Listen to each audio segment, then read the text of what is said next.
Assalamu alaikum my dear all shining stars, welcome back to another video. I hope you all are doing well.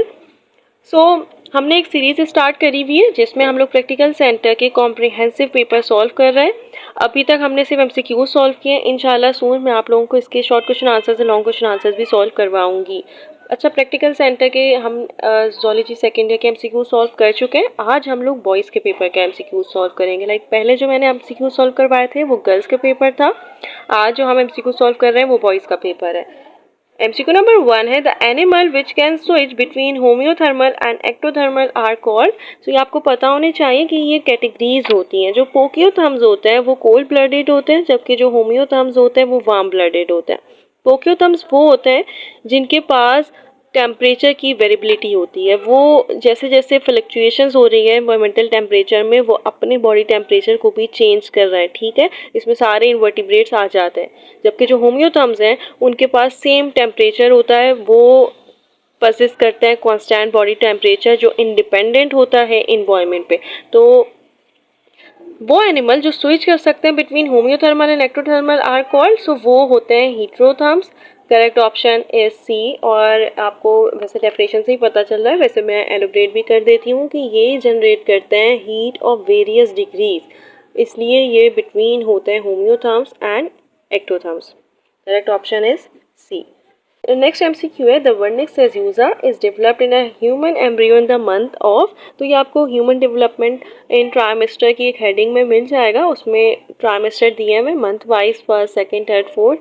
तो ये जो Wernicke सेज्यूजा है इसकी development हो रही होती है इन the month of 9th। Basically इसके लिए एक निमोनिक्स मैं कोशिश कर रही हूँ कि मैं अपलोड कर दूँ ताकि आप लोग इवेंट ज़रूर याद रख लें, क्योंकि ये एमसीक्यू में आ चुका है। तो मोस्ट प्रोबेबली एमसीक्यू में आए आपके बोर्ड एग्जाम में भी, एंड अगर ना भी आए तब भी आपको एमडी कैट के लिए तो याद करना पड़ेगा। Correct option is C.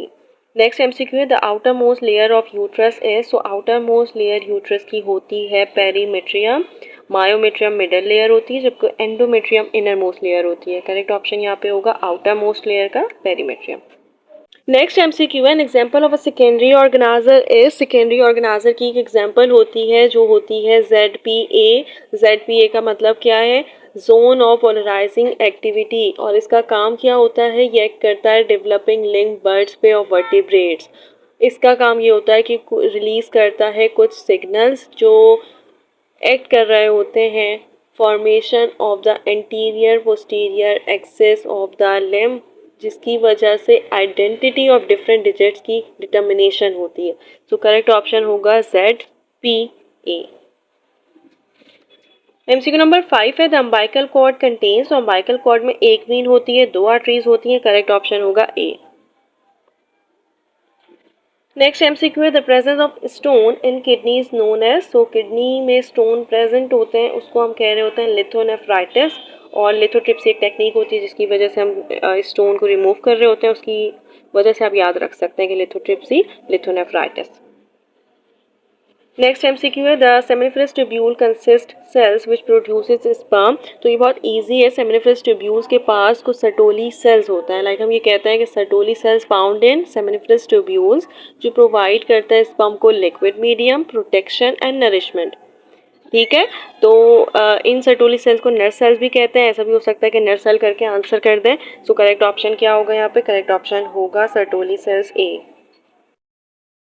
Next MCQ है the source of food is away from 90 metre the bees show dance called. So वो वेगल डांस कहलाता है। करेक्ट ऑप्शन सी होगा। इस पे हमने एक क्वेश्चन आंसर भी किया था, तो आपको याद होना चाहिए कि वेगल डांस होता है।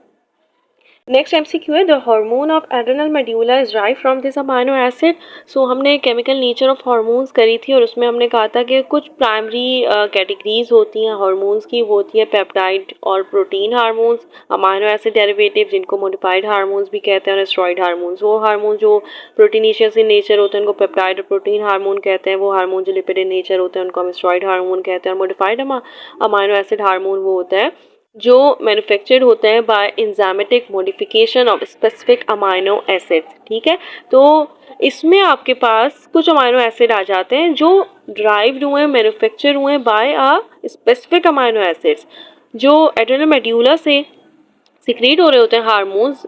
वो होते हैं, कैटेगरी में आते हैं कैटेकोलामाइंस, और कैटेकोलामाइंस ड्राइव्ड होते हैं from which amino acid, from tyrosine. तो यहाँ पे सिर्फ वही पूछा हुआ है कि अमाइनो एसिड हाइड्रोजन मेड्यूला के कुछ हार्मोन्स हैं जो ड्राइव्ड होते हैं फ्रॉम टायरोसिन, और ये आ जाता है एक कैटेगरी में जिसका नाम है या तो अमाइनो एसिड डेरिवेटिव हार्मोन या फिर मॉडिफाइड हार्मोन।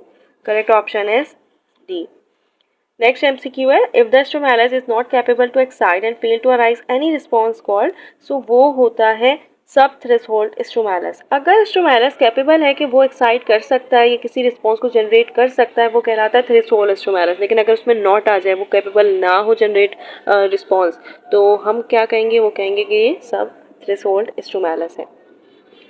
नेक्स्ट MCQ है, the non myelinated part of axon between Schwann cells called, so वो नॉन माइलिनेटेड पार्ट होता है between Schwann cells node of Ranvier. Correct option यहाँ पे ए होगा। Next MCQ है, the human axial skeleton composed of bones, so होती है skull की बोन्स, व्हिट बोन और bone of the vertebral column, ribs and the sternum. Short chain amino acid hormones called, सो ये short chain amino acid hormones कहलाते हैं peptide hormones, जिसमें आ जाती है एग्जांपल वेसोप्रेसिन की, जिसको हम एंटीडायरेटिक हार्मोन भी कह रहे होते हैं। और अगर हम दूसरे हार्मोन की, ऑक्सीटॉक्सिन भी इसी में आ जाता है। और अगर हम लॉन्ग चेन अमाइनो एसिड की बात करें तो वो फिर आ जाता है प्रोटीन हार्मोन में, जो ग्रोथ हार्मोन्स होते हैं, इंसुलिन वगैरह होता है। तो ये भी आपको पता होना चाहिए। करेक्ट ऑप्शन यहाँ पे क्या होगा, करेक्ट ऑप्शन होगा पेप्टाइड हार्मोन। Next MCQ है, the number of bones in pectoral girdle along with bone fold limbs are called, so pectoral girdle में टोटल 64 बोन्स होती हैं, ह्यूमरस होती है, रेडियस अल्ना होती है, फिर सारे फ्लेंजेस इसमें आ जाते हैं, मेटाकार्पल, मेटाकार्पल, कार्पल, ये सारी बोन्स और उनकी आपको नंबर ज़रूर पता होने चाहिए, MCQ में पूछे जाते हैं। टोटल 64 है। करेक्ट ऑप्शन है A. Next MCQ, the strong male of gorilla troops called, so वो सिल्वर बैक कहलाता है। करेक्ट ऑप्शन सी होगा। नेक्स्ट MCQ है, the soma having special body called, so soma के पास कुछ स्पेशल बॉडी होती है जिसको हम निसल्स बॉडी कहते हैं। इसको हम डिटेल में भी करते हैं, पहले दो बचे हैं वो कर लेते हैं। The enzyme containing part of enzyme is known as, so the enzyme containing part of sperm is known as, तो वो कहलाता है एक्रोसोम। और एक्रोसोम के पास जो एंजाइम होते हैं वो इंपॉर्टेंट होते हैं फॉर फर्टिलाइजेशन।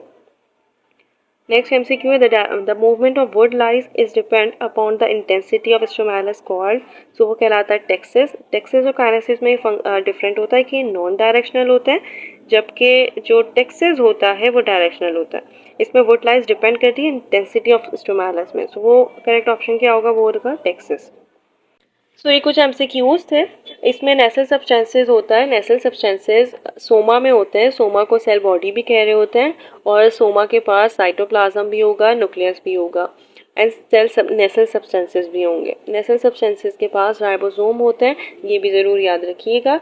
दूसरा इंटरन्यूरॉन्स यहाँ पे पूछा हुआ था, तो इंटरन्यूरॉन्स टाइप ऑफ न्यूरॉन्स हैं जो फाउंड होते हैं सेंट्रल नर्वस सिस्टम में, आपके ब्रेन में, जो कनेक्ट करते हैं न्यूरॉन्स को with the central nervous system.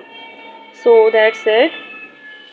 I hope कि MCQ समझ आएंगे। बॉयज़ का पेपर था जो हमने सॉल्व किया। इंशाल्लाह नेक्स्ट वीडियो में मैं आपको इसके short question answers, long question answers solve करवाऊंगी। जब तक के लिए अल्लाह हाफिज़, all the best to all of you.